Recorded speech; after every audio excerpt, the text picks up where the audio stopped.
Kamakailan lang ay ating ibinalita ang pag-anunsyo ng ating Department of National Defense na hindi na sila bibili pa ng karagdagang Israeli defense equipment matapos ang mahabang delay sa delivery ng mga in-order ng Pilipinas tulad na lang ng mga tangke at armored vehicles na magagamit sana sa mga operasyon ng ating Philippine Army.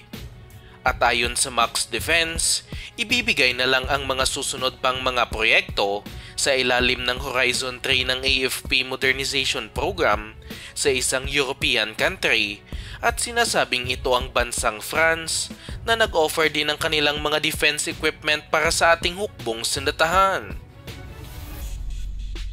Kabilang na nga sa mga usap-usapan na papalitan ay ang mga Atmos 2000 self-propelled howitzers na kung saan nasa 12 units ang binili ng Philippine Army sa halagang nasa 2.4 billion pesos. At ang ino-offer ng France na kapalit dito ay ang kanilang Caesar Mark II self-propelled howitzers at naglaan ng Pilipinas ng 5.5 billion pesos para sa bagong proyekto na ito. Ang isa pa dito ay ang fast attack craft ng Philippine Navy na armado ng Spike and Loss missiles na kanila ding in-order sa Israel sa halagang nasa 10 billion pesos. At ang ino-offer ngayon ng France na pamalit dito ay ang kanilang FPB-98 missile armed patrol boat na armado naman ng Marte anti-ship missiles na mas malakas at mas mahaba ang range kumpara sa Spike and Loss missiles. At nitong mga nakaraang linggo lang din ay nagkaroon ng pagpupulong sa pagitan ng matataas na opisyalis ng Pilipinas at France upang mas mapalakas pa ang defense partnership ng dalawang bansa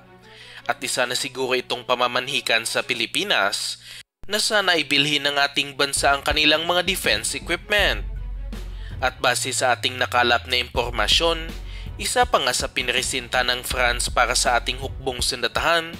na pangmalakasang defense equipment ay ang kanilang tinatawag na Exocet Anti-Ship Coastal Defense System na kung saan may range na umaabot sa 250 kilometers at panlaban talaga ito sa mga warships tulad ng frigate at destroyers at mahirap i-intercept ang missile na ito. Gawa ito ng French defense company na MBDA Systems at ibinida nila ito sa ating hukbong sandatahan sa isang exhibit sa Maynila nitong nakaraang taon lamang. At inaasahang makikipagkompetensya ito sa BrahMos missile system ng India na isa ding anti-ship missile system. Mas maikli ang range nito kumpara sa BrahMos, ngunit kaya namang i-deploy ang mga Exocet missile system kahit saan dahil na rin mas magaan ito at maraming bansa din ang gumagamit nito sa ngayon na nagpapatunay na isa itong epektibong klase ng anti-ship missile.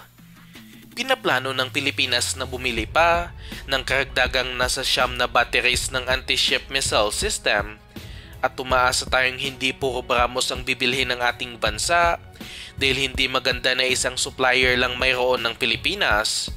at tinatarget ng bansang France na ibenta ito sa ating Philippine Army dahil gusto din nila magkaroon ng sariling anti-ship missile system.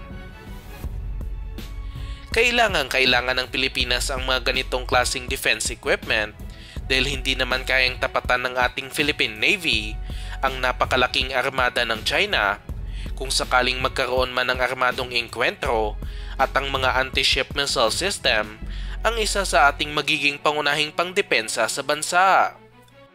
Nakapag-supply na rin ng MBDA ng missile sa ating hukbong sandatahan tulad na lang ng mga Mistral 3 surface-to-air missiles na nagsisilbing pangunahing air defense sa ngayon ng mga Rizal-class frigates. At kamakailan lang ay tinesting din nila ito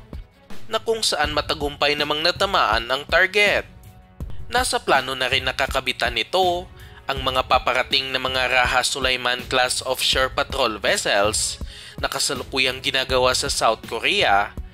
at dadating na sa bansa sa loob ng ilang buwan lamang. Ang MBDA din ang magkakabit sa ating mga Miguel Malvar class frigates ng mga VL Mica Air Defense System na kung saan pinakauna sa history ng Philippine Navy na magkakaroon ng vertical launching system ang isa nating warship dahil sa may kamahalan at sophisticated din ang defense equipment na ito. Magkakaroon ng nasa 16 na MICA missiles ang ating Miguel Malvar frigates at ito ang magiging pangunahing air defense ng naturang vessels at umaasa tayo ng ikakabit ay ang VL MICA New Generation o VL MICA NG dahil ang missile na ito ay may range ng nasa 40 kilometers na mas magpapaganda pa ng air defense ng Miguel Malvar frigates. Sa ngayon, dapat ay maghanda na ang Philippine government sa pagpondo ng AFP modernization program dahil ang France na mismong nag-o-offer ng kanilang mga produkto, ngunit kailangan din ng budget upang mabili ito ng Pilipinas.